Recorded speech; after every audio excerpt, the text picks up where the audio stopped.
Greetings, welcome back. What's up to the episode 5 of the Wise Lemon podcast. The birds are singing. It is a Saturday morning as I record this. It has been a rainy week here in Chicago, but I hope wherever you're listening to this, the weather's a little bit better. But I appreciate everybody for coming back for another episode.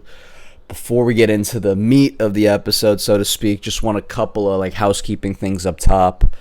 This podcast is available on all platforms. That includes YouTube, Spotify, Apple Podcast. Subscribe, view, whichever platform's best for you. Also, do want to start throwing it out there for guests coming up in these upcoming episodes. I will be creating a form link to request time. If you think you know somebody, if you yourself want to be on the pod, feel free to throw your hat in the ring. I'll be reviewing those and start to slowly fold in some guests in the coming episodes and see what that looks like. And for me, that's always been something I've loved because, I'm able to talk about these things that I think about and some of the, thoughts and ideas that I've had. But I really prefer to be learning more about others. I had a great teacher in college, Professor James Files at Appalachian State University. James, you know who you are, who told me in one of his advanced sales techniques classes that you should be more interested than interesting. And been trying to live that example professionally as well as just in my life because people love to talk about themselves. So if you're able to actively listening and lend an ear, people will be more than happy to tell you their story, and you'd be surprised how much you can learn from their stories. But that is just a little bit up top, and the thing that I wanted to talk about this week, there's a couple of things that I wanted to talk about, but one of the ones that came up to the top of my head because it was a personal experience and it was something that I hadn't felt in quite some time was I was sick earlier this week. It was only a couple of days, God bless, came back, we're feeling much better now, but I hadn't been knocked out like that in years. Felt kind of crazy. Felt weak. Didn't have energy. Had a stomach bug, but don't need to kind of get further than that. But it was a very interesting experience because, as some of you know, I was doing Ramadan not too long ago and, wasn't eating, wasn't drinking. Still had the energy to write, to read, to do these things. But when your health gets taken from you, and I think this is a universal concept and this is universally known in the sense of that is when you miss your health is when you don't have it. That is, and at the end of the day, there's a lot of things that are important, but health is wealth. The money you have in your bank account doesn't mean anything if you don't have the health to enjoy it, right? It is the base. It's the basis for your entire life. If you look at it. And a lot of the times people take it for granted. They think it's always going to be this way, especially when you're young. You assume. It's an amazing thing that you can, if you get a cut without any of your conscious thought, your body goes and works on this, scabs it over, and eventually it turns into a scar and it's almost unnoticeable. That's amazing. And that's something we have zero control over. It's just something our bodies do. And we talked about last episode, noticing the little things. And there's so many things when it comes to human biology and the human body that is absolutely fascinating. That if you take the time to recognize, wow, this is a truly special ability that we have. We're superheroes in a sense. There are superpowers. Nothing crazy like lifting cars unless you have an adrenaline rush. And there's evidence of people doing crazy stuff like that too. But to appreciate the body you've been given. And you only have one. You own it. It's not a lease. It's not a rental. You can't swap it in for something else as much as technology and advances in medicine would like to have you believe. You're given one, and how you treat it defines you and your life experience. And alhamdulillah, I'm very grateful that, I have a healthy body. I have all my fingers. I have all my toes. I have all my senses. I could hear. I could smell. I could taste. Which is something you have to be grateful for every day because that won't always be the case. And I guarantee you those days where you eventually lose some of those abilities are the days that you'll miss them the most. So, what is that to say? All that to say is appreciate your health while you have it. Take a deep breath. through your lungs. Use your mind while it's still sharp. Exercise your body, because the thing that I feel like most people know, but just how correlated they are is actually amazing. The mind-body connection. You can't satisfy your mind without truly satisfying your body, and you can't truly satisfy your body without satisfying your mind. They're inextricably linked.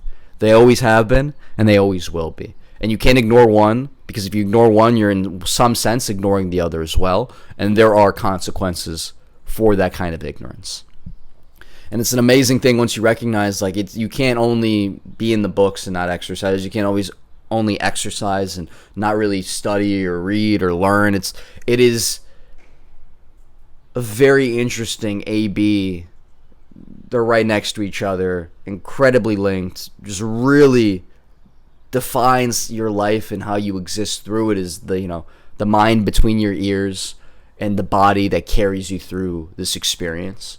So to treat it with respect and to give it the attention it deserves is incredibly important. And I feel like most know this, but I just have really come to terms with it, especially after being essentially bedbound for 2 days. You miss it so much when you don't have it. And a lot of people, when you are at your peak physical fitness, or if you're just okay, you don't really notice it. It kind of goes unnoticed, unthanked, just, all right, it's operating as usual, it's how it should be. But the only constant in life is change, and that includes physical change, and sometimes it's positive and sometimes it's not. So to be mindful, to be appreciative, and to move in from a place of gratitude when it comes to your physical health, not only for yourself but for your friends and your family, one of the most important things you can do. And then, health is wealth. And I just feel like I need to touch on this as well. And I know we talked about books in the last episode, but if health is wealth, I also want to just say on the back of that, because I think they complement each other well as far as quotes, but knowledge is power. We talked about the mind-body connection, but the idea being what you know is what you own, truly, because nobody can take that away from you. And a lot of the times people rely on tools to give them the information, but they don't necessarily have the information themselves, or maybe they have a very rudimentary understanding of the information and they're able to regurgitate it, but as far as like true understanding in depth and being able to talk about these topics at length, that might be a little bit of a gap or something that's missing. And that's, to each their own. That's no fault of anybody, but from somebody such as myself who is intellectually curious, who does like to learn these things and apply what I learned, I think it's so important, because if the internet went away tomorrow, books would be incredibly important. And to be able to not only read things, but to retain what you've read and to apply what you've read over the course of your life is such an important thing, because there's so much wisdom in these pages. And that's one of the reasons why I've always loved quotes, and they felt like tips for life, like fortune cookie wisdom almost. And I've used it to help me, because I feel like if you not only know like the words of the quote, but you're able to really think about it and kind of digest it for a while and figure out how that applies to your life, and to try to take some theme or some idea from it, a nugget of wisdom that you feel like could benefit you moving forward, and you take that. It feels like the more of those you have, the better off you are and the better equipped you are to deal with just life as a whole. Because life throws curveballs. You never know what's really going to happen. And to be able to have that kind of knowledge at your disposal is incredibly important. And also, from a more macro standpoint, I'm a huge fan of history. I love history. Shout out to Ken Burns, watching his Roosevelt's documentary on PBS. Could not recommend it highly enough. It is absolutely incredible to see the lives of our former presidents and just the lives of Americans back in this country, and how, from its inception to now, seeing those changes and how they've come about. And it may feel like the times we're living in are unprecedented, but you look back and there's a lot of really interesting examples that, if you are willing to take the time and reflect, you could draw parallels to the moments of today, and it makes you feel a little bit more at ease. And there's that quote that everybody knows, it's, history repeats itself, and it does. And the shame of it is a lot of the times that humans don't do the necessary due diligence and the research, or put the time or make the connections to see that we've gone through this before, and we'll most likely, as long as everything goes well, we'll go through it again. And that is just the human condition of sorts. But knowledge is power, health is wealth. Take care of yourself, take care of your mind, take care of your body, take care of your soul. Do things that make you happy, because ultimately that leads to the longest life you could have. And to that point, when I was talking about health and wealth and being sick and taking your healthy days for granted, there's something that I wanted to propose to the group. And there's these 3 questions that I encourage everybody to ask themselves, because I think it's incredibly telling. And it's not even a question I need you to answer to me directly. It's more of a question I want you to pose to yourself and just sit with it. Think about it. And the 3 questions go: first question, do you think more about what you have or what you don't have? I'm going to repeat that. Do you think more about what you have or what you don't have? Question number 2, do you think more about what you can control or what you cannot control? What you can control or what you cannot control. And the third and final question is, do you focus more on the past, on the present, or in the future? I think it's very important to answer those questions, and not only answer them, but go deeper as far as the why. Why do I only focus on what I don't have, for instance? Or why do I only focus on what I can't control? Why do I only focus on the future? It's very telling. There's no wrong answers. This is a question to help cultivate your self-awareness and to help think about, if that is the case, if this is my default setting, so to speak, why is that my default setting? Does this serve me? Does this help me? And I'll leave it there, but ask yourself those questions, think about those answers, and really sit with that. And think about the consequences of whatever those answers may be. Maybe good, maybe bad. Like I said, no wrong answers. It is what it is. But it helped me a lot to think about those 3 very basic questions, and I encourage you to do the same. Because the reason why I bring it up, especially when you're healthy, you don't think about what you don't have, which is sickness. But once you are sick, you think about what you don't have, which is health, and you do anything to wish for it back. And there's a lot of things like that in life. For me personally, growing up, I mean, there's certain things that you think about. It's like you always notice, or at least I did for a very long time, what you don't have. And it's not the blessings and the being grateful for the beautiful life you've been given in your family and your circumstance, your situation. But it's like, oh, I don't have the new shoes. I don't have my new soccer cleats. I don't have the new whatever. And you're finding yourself wanting all these things. And I mentioned in one of the first episodes that I filmed of this, but the more you desire, the less free you are.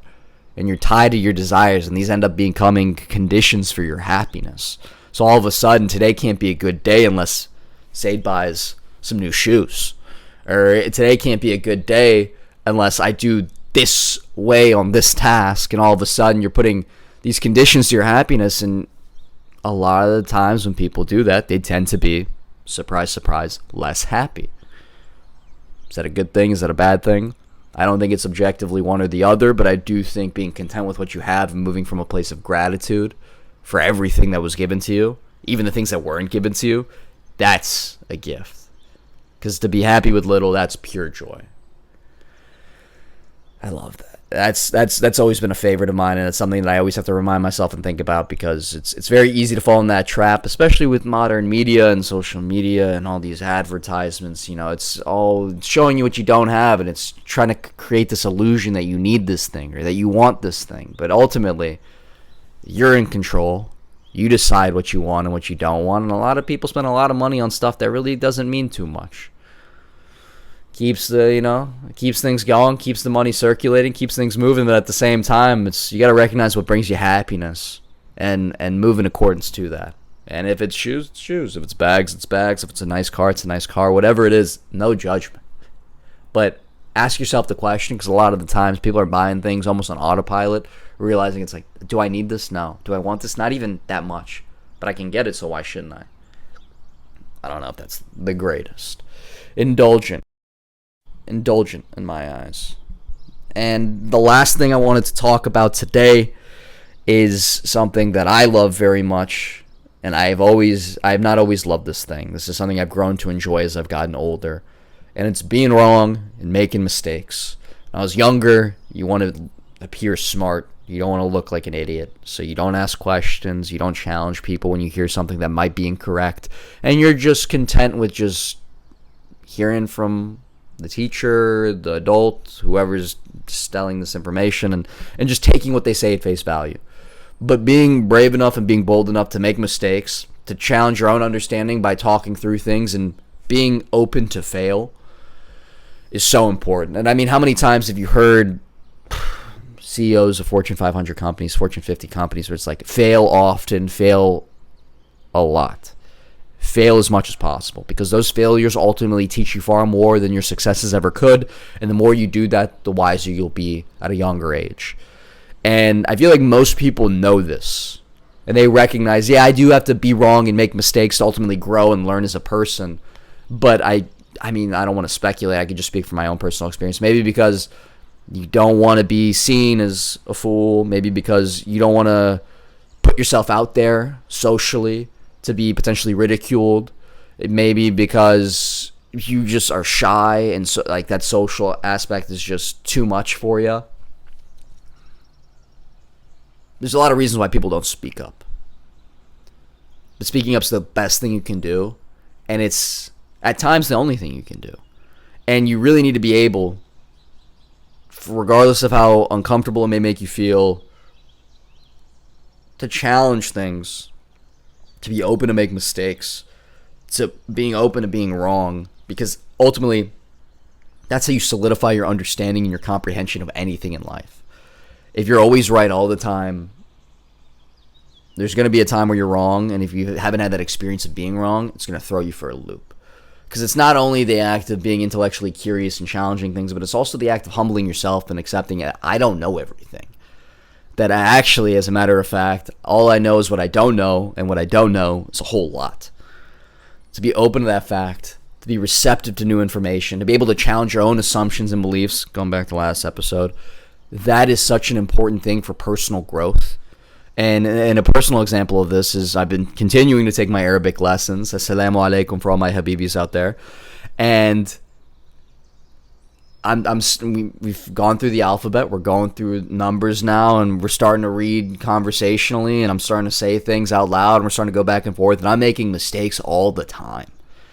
And before I might get shy, and I'm grateful because it's a one-on-one lesson, so there's not my peers to potentially judge me for these mistakes, which I think has helped my learning and development a ton, because you're just able to kind of throw stuff at the wall, see what sticks, right? And you're like, all right, well, now I'm saying these things wrong, some possessive pronouns, and I'm misusing them, but the more you make those mistakes, you're like, oh, I made that mistake, and now I correct, and now I correct, and now I correct, and through those corrections, you solidify your understanding, because sometimes you got to burn your hand on the stove to understand not to touch the stove again. That's deep learning, because once you make a mistake like that once and it hurts enough, you will do a lot in your power to make sure you do not replicate that mistake again. And I think that's an incredibly important feature of human nature, is that corrective innate ability that we have, and that only comes from being wrong and making mistakes. And I encourage you all, be wrong. Make some mistakes. Say what you mean and mean what you say, and just say it out loud. See how it feels. See if it's right, see if it's wrong. Have conversations, challenge people, but in a respectful way. And I think I have to have that caveat to it, because now a lot of the times when people broach on a topic that might make them feel uncomfortable for whatever reason, they'll substitute the substance in their argument for the volume in their voices.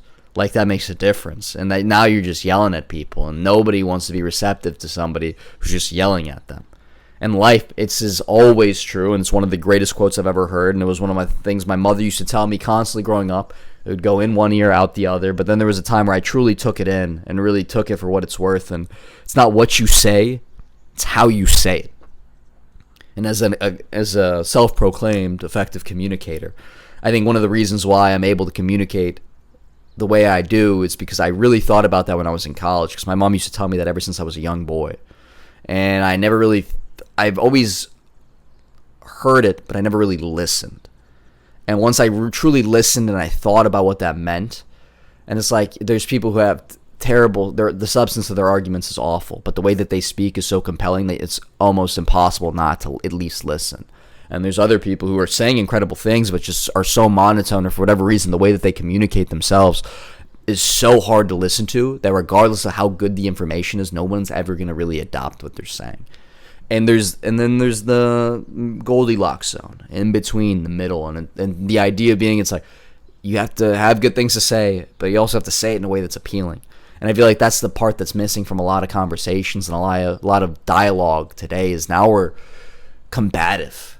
We're angry at each other, and then we're making assumptions about what others know or what they believe based on one thing or another, and it leads to a very closed-minded and isolated existence for the people, and also an ignorant experience for those who are having the conversations. Because as the islands of knowledge grows, so does the shorelines of ignorance. And you have to be able to have those conversations to be able to truly understand and distill the information you're hearing and to talk through it with people. And when you get to a point where you feel like you can't even do that, what does that say about a society? What does that say about a democracy? Little food for thought. But I digress, and I'm looking outside and I'm hearing the birds, and it's a beautiful, beautiful Saturday here in Chicago. And I just want to say thank you to everybody who watches this podcast. It means a lot to me. I enjoy making them, and I hope you enjoy watching them as well. Please like, subscribe, share with your friends if you feel like there's anybody who would benefit from hearing this. Please send it out there. I'd appreciate it. It would mean a lot to me. And just to summarize what we covered today, health is wealth. Take care of yourself. The mind-body connection is not to be ignored. Knowledge is power. Keep reading. Keep learning. Never stop being curious. The 3 questions: do you focus on what you have or what you don't have? What you control or what you don't control? And do you focus more on the past, the present, or the future? Think about that. Comment down below how that makes you feel, if there's any insights gained. And then lastly, be wrong. Make mistakes. Grow as a person. And that's the way you do it. And I love you all very much. Stay wise.